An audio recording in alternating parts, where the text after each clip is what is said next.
comes from Eric from Post Bulletin. Well, Representative Walz, you were touching on this a moment ago. Do you believe that farm subsidies should be means tested? Yes, and that's why I voted for those. In the last farm bill, we cut it down on. I think Oh, I'm sorry. Alan goes next. Oh, sorry. I directed the question to Mr. Walz. Answering? You go. I need to, Walz has mentioned this twice, and I need to deal with it. He's criticizing me for accepting farm program payments, which I very frankly admit I've done. He's criticized me on that for on two accounts. I want you to know that I didn't vote for these farm bills, okay? Mr. Walz is the guy that voted for farm bills. And if you don't like farm subsidy payments, don't talk to me. I didn't vote for them. He's the guy that you should be talking to. So with regards to the farm program, let me just say, I was at Farm Fest 3 months ago, and I advised Mr. Walz, instead of running around the district saying, pass a bill, pass a bill, pass a bill, pass a bill, I said, you have to send this back to committee so we can have a bill we can pass. He didn't take my advice. That's why we don't have a bill. Keep in mind, the farm bill is 80% food stamps. So it's really a food stamp bill with a farm bill rider. And let's get our language straight, and let's not mislead the public. Thank you very much, Tim. Apparently was at the bank signing Alan's check for him. Alan, I qualify for VA benefits. I don't take them. I qualify for a full salary and I give it back. So the idea, I didn't criticize you on taking him. I criticized your hypocrisy on what you say about these things. First and foremost, they should be means tested, just like any program should be. We want efficiencies in that. And for Alan to talk about this, that the food stamps, it's not all food stamps. It's nutrition programs at school. It's senior nutrition programs. 75.4% of those are going to households with children under the age of 18. 85% of those people receiving those things are working at least 40 hours a week. And be very clear, the farmers like Alan, that's the market where he's selling these things. And yes, usage has gone up, but the economy collapsed. And what I voted for was a cut of $16 billion as a compromise to move it out of the committee. It passed the Senate, it passed the House, but again, and I am not going to shy away from this word, extreme positions of my way or the highway gets us no bill, no highway bill, debt ceiling shutdown, and a country that's divided. If you want more of that, you need to go with Alan. He's your man. Thank you, Tim. 30 seconds, Alan. He says a bill that can't pass. He's the one that was part of a bill that couldn't pass, not me. But let me go back to this criticism of Walz for me taking farm subsidy payments. He calls me a hypocrite. Hey, he's the guy that voted for the bill. Okay, who's the hypocrite when he's the guy that voted for the bill? Let's get this straight. Food stamps is a broken program. Do I support food stamps? Yes. The whole thing is structured to get people on welfare, not get them off. Is that where we want to be? We've got a bill that doubled in size in 4 years. Can we afford that? We can't. Thank you, Alan. And Tim, if you break our set, you got to buy it. So I don't know if you. I didn't want you flipping off the end of the set there. Okay, our next question. Now we have 7 more minutes in this debate before our closing statements. The next question comes from Mark. Plain specifics here again, a very simple question. Whose taxes should be cut and whose taxes should be increased?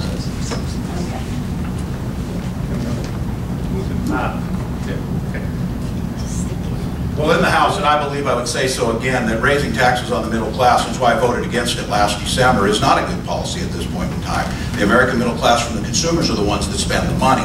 The issue comes back to the economics, and we can provide any of the data from countless folks on this. That top 2% needs to make sure that that part is not growing the economy, and we can get back to a rate where we were at. It's at 35% today. I think the issue on this is, again, though, it's about trying to figure out, and you hear Alan keeps talking about how do we split the pie up smaller and smaller. I'll tell you what, as we move towards energy independence, as we move towards more manufacturing, as we move toward investment in science and research, we start to expand the pie. And at that point in time, there's a bigger base to the tax base, and we can start getting it right. I am a full believer that I think that there are tax cuts on research and development tax cuts that need to be there. I think that we can take a hard look at the corporate tax, because the research seems to show that one provides very little back to the Treasury, and I think we can do a better job there. So in fairness to that, middle class, no. The upper 2%, yes. And I think a revision on corporate.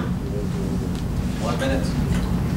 Well, I'm a balance the budget guy. I mean, the debt is the 900-pound gorilla. Am I advocating tax cuts? I am not. We have to balance the budget. There can be some changes, pro-growth changes that encourage investment, that encourage entrepreneurship, and that sort of thing. But you need to know that the middle class is getting stuck with the bills right now. And with regards to the marriage with Obamacare, it's the middle class married people that are getting stepped on and will not be able to make their house payments and you name it when they realize the added cost that's going to be put upon them. We have to avoid a discontinuing of the Bush tax cuts, okay? We have to keep the Bush tax cuts in effect. Why? Because they fall on the middle class. I mean, we're talking here too about the middle class in particular. Now, there's also a huge marriage tax in the IRS codes without the Bush tax cuts. So Bush tax cuts, if they go away, middle class married people, you have $5 grand more in IRS, 10 grand more in medical care. It's not going to work. Thank you, Tim. I want to be very clear. Best thing that ever happened to me was getting married. I married my wife because I love her, not because I was trying to figure out the code that somehow fits into this. Alan's point on things of where he goes of talking about this, he made it very clear. He said that debt is what it is. He is, and it's on tape, of cutting veterans benefits on this. The proposal he's asking for was rejected by Republicans in the House too extreme. I had Steve Bassick in my office the other day, 18 surgeries on his eyes that he lost in Afghanistan. You know what Steve cares about? He cares about making sure we rehabilitate him and he can mountain climb again. Then we can deal with the debt simultaneously. But you're not going to cut from him to try and make the case that that's the only way to fix the budget. Okay, Alan, you will answer our final question from Julie. Do elected officials have a responsibility to work to bridge partisan divides among their constituents? If so, what have you done to try to bring the various sides together in the broad common interest of citizenry? Julie, thank you for that question. That's a very refreshing question. And let me just give you my record. My biggest accomplishment, I believe, in the legislature was discontinuing a program called Economic Security as a welfare program and creating a Department of Jobs and Training. And I worked very closely with DFL Governor Rudy Perkich on that bill. We had the same goals. We disagreed on other things. We had the same goals. Rudy became a very close friend of mine. I want you to know I've had the highest regard for former Governor Rudy Perkich. That was totally bipartisan. That's how I work.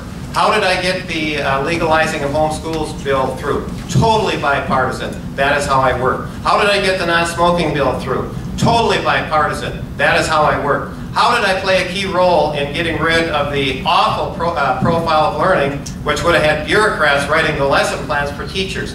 Totally bipartisan, okay? There is nobody more bipartisan than I am. Politics is the art of possible. You work with people you can trust.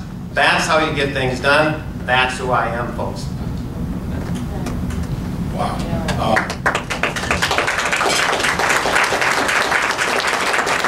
Alan is touting accomplishments, and that's fine, but when you bring up other things he said in 30 years, I don't need to remind people in this room where that's bad. It's not bipartisanship, but he said again, there's a reason Vin Weber, there's a reason that Arnie Carlson, there's a reason that Mike Perry.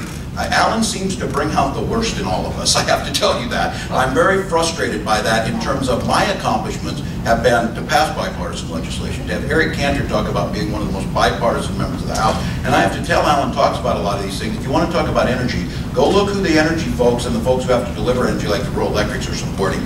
Go look at the folks who are manufacturing and who they're supporting. There's a reason that Alan doesn't have support. The free market's going to work here. If you got good ideas, venture capital will flow to you. We're going to find out if that's the case in this. You can have a platform, and I don't know if Alan's running for president or whatever, but when you get to the House of Representatives, when you develop that relationship with people, they trust you on your word, and I've been the guy to do it. 30 seconds, Alan. Well, this is a new one for me. I've never had anybody tell me that I brought out the worst in them before. But whatever. What you see is what you get, I guess, with Mr. Walz as well as with myself. I mean, the truth of the matter is, I am bipartisan in everything that I do. And that is why I am successful. I think Mr. Walz should tell us about the Affordable Care Act and how many Republican votes were on that. It was totally one-sided. It was not bipartisan. They didn't even know what was in it. Nancy Pelosi said, vote for it to find out what's in it. That's fine with Mr. Walz. It's not fine with me, guys. Okay. Candidates, thank you.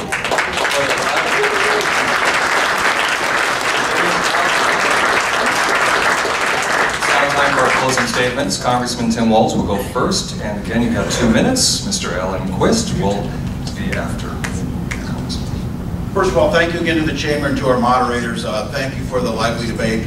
Alan, thank you for livening up my day. I appreciate that. And, but I have to tell you that there's a reason I've been elected in this district. There's a reason that I've served with dignity and pride in this. There's a reason that I've been honored by countless organizations, not partisan organizations, of getting things done. There's a reason that we are moving ahead and that folks understand. They may not always agree with me, but they know I'm going to do the work. They know I'm going to do the research, and they know I'm going to put it out. Alan's got his opinions. You hear them. But you also hear it, you can hear it in the tone, and there's absolutely nothing that I can do to probably change that. My goal is like I have in my office a sign for my staff. If the facts don't support our ideology, we change our ideology. I believe strong in that. Many of you in this room have worked with me, and you can disagree, but you can't disagree that I've done this with respect. This is some of the harshest things that since I've been in this job that I've seen happen and that I've been in. For that, I apologize to you that you have to witness this. This is the problem with American politics right now. There is nothing wrong with America. There is nothing wrong with America's workers, and there is nothing we can't overcome. This is not the toughest steps we faced. We stood down 1861. We stood down the Nazi invasions. We've stood down poverty and racism and discrimination, and we've come out stronger every time. If you want to go down a path that does not believe in this nation, if you want to go down a path that tries to figure out how to divide us, we're never going to get to the place we know. The admonition, the things that were told to us is to form a more perfect union. It's not perfect yet, but each of us has a responsibility to make it that way. I have been proud to serve the people of this district. I've done it with dignity, I've done it with respect, and I've earned the support and the work of my colleagues. That's why I'm able to move legislation that betters the lives of veterans, that betters our transportation system, that brings back accountability to Congress. That's why I'm going to try and get your vote again and make sure we go in the right direction, which is forward, not back to a failed, divisive past. Thank you.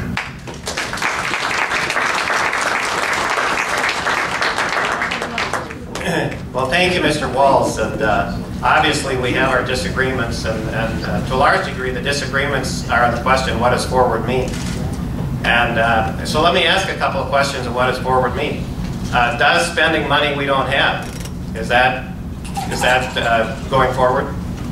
I don't think so. Is adding over $1 trillion to the debt every year going forward? I don't think so. Is putting impediment after impediment after impediment after impediment on free enterprise so that it's not able to expand, is that going forward? I don't think it is. It's all about policy, folks. Now, let me be very frank here. I'm 67 years old, okay? I don't need this. I've got, believe it or not, 38 grandkids.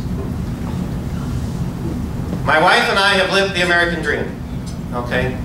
I want my kids and my grandkids to have the opportunity to live the American dream too. That's why I'm here. I don't have any other motive than that.